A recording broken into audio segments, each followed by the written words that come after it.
ازيكم عاملين ايه؟ يا رب تكونوا بخير. كل لعيبه الكوره وكل نفسهم يلعبوا كوره ان شاء الله نشوفكم في اكبر واحسن الانديه. معاكم كابتن اسلام مصطفى، فيديو جديد النهارده ان شاء الله هنتكلم عن اختبارات الانتاج الحربي. هنتكلم عن المواعيد وهنتكلم عن التفاصيل كلها وهنتكلم عن سعر الاستماره والمكان وكل حاجه تخص اختبارات الانتاج الحربي، وهنقول في اخر الفيديو هل الاختبارات كويسه ولا لا، تروح ولا لا، سبوبه ولا لا. هنتكلم في كل حاجه تخص اختبارات الانتاج الحربي.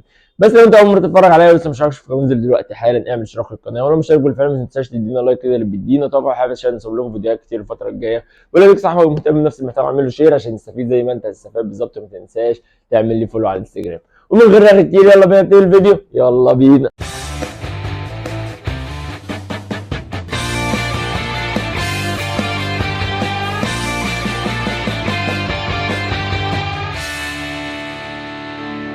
الحمد لله كنا من اوائل الناس اللي قالت اختبارات الانتاج الحربي بتبقى من اول الانديه اللي بتعمل اختبارات. كنا قلنا في رمضان الانتاج الحربي بيعمل اختبارات بعد العيد مباشره، او من اول انديه الممتاز بيه اللي بتعمل اختبارات بعد العيد. فالنهارده اختبارات الانتاج الحربي هتبتدي اقول لكم على كل التفاصيل واقول لكم المواعيد كلها. بس انا حابب الاول اقول لكم ان الاختبارات مش احسن حاجه او مش احسن طريق ان هو يوديك الانديه.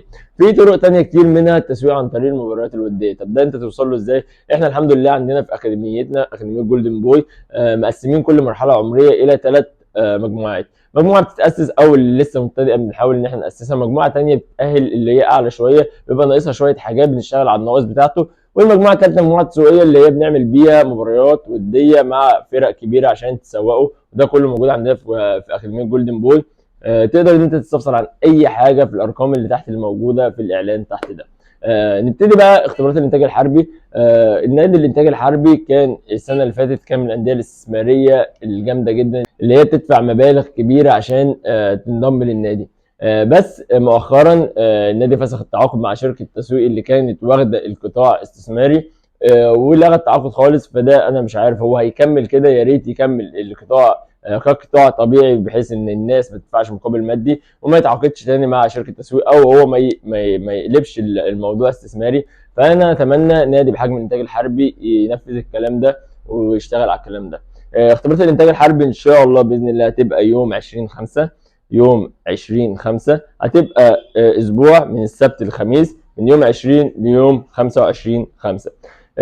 سعر الاستمارة 50 جنيه، وانا شايفه في ظل الاسعار دي سعر الاستمارة يعني معقول. 50 جنيه معقول، ما زودش في سعر الاستمارة، من الاسعار الكويسة. الاختبارات تبقى على الملعب الفرعي لاستاد السلام، على الملعب الفرعي لاستاد السلام.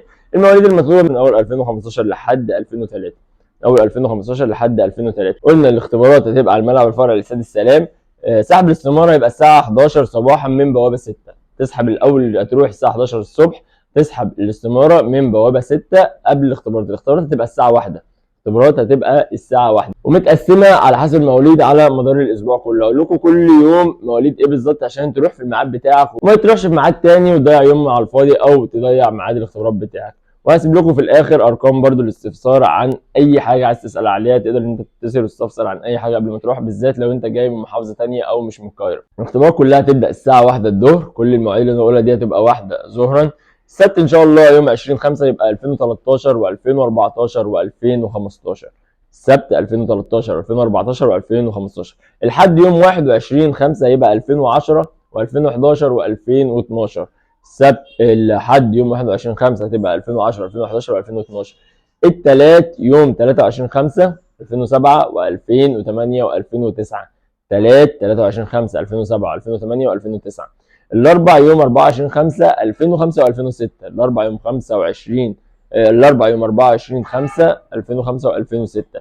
الخميس يوم 25/5 2003 و2004. لو عايز تفصل عن اي حاجه سيب لك ارقام كابتن فرج عبد العال وكابتن محمود خليل تحت، تقدر ان انت تتصل وتستفسر عن اي حاجه. طب لو هتقول لي اروح الاختبارات دي ولا لا، ايه الاختبارات؟ لو النادي فضل زي ما هو تبقى اختبارات مميزه واختبارات كويسه. بس لو النادي استثماري فانصحك ان انت ما تروحش، لان لسه النادي ما حددش موقفه. فالاختبارات دي هتبقى زحمه جدا، فانت ما تروحش غير لما تكون لعيب جاهز وكويس 100%. تروحش غير لما تكون لعيب جاهز وكويس 100%. لازم تتمرن ولازم تبقى جاهز ولازم تبقى مستعد للاختبارات. ما تروحش ان انت جاي قاعد من البيت يلا روح الاختبارات عمرك ما هتقبل. وده مش بسبب مستواك قليل، لا بسبب ان انت مش جاهز، والناس اللي موجوده اكيد اعلى منك في المستوى لان انت بقالك فتره ما بتتمرنش. وبكده خلصنا فيديو النهارده، يا رب تكون استفدت. لو محتاج اي حاجه اكتب لي في الكومنتات تحت، او ابعت لي فولو على الانستجرام وكلمني هرد عليك على طول. يا رب تكون استفدت. وكان معاك كابتن اسلام مصطفى من قناه يوميات لعب كره قدم، اشوفكم على خير فيديو جديد. والسلام عليكم.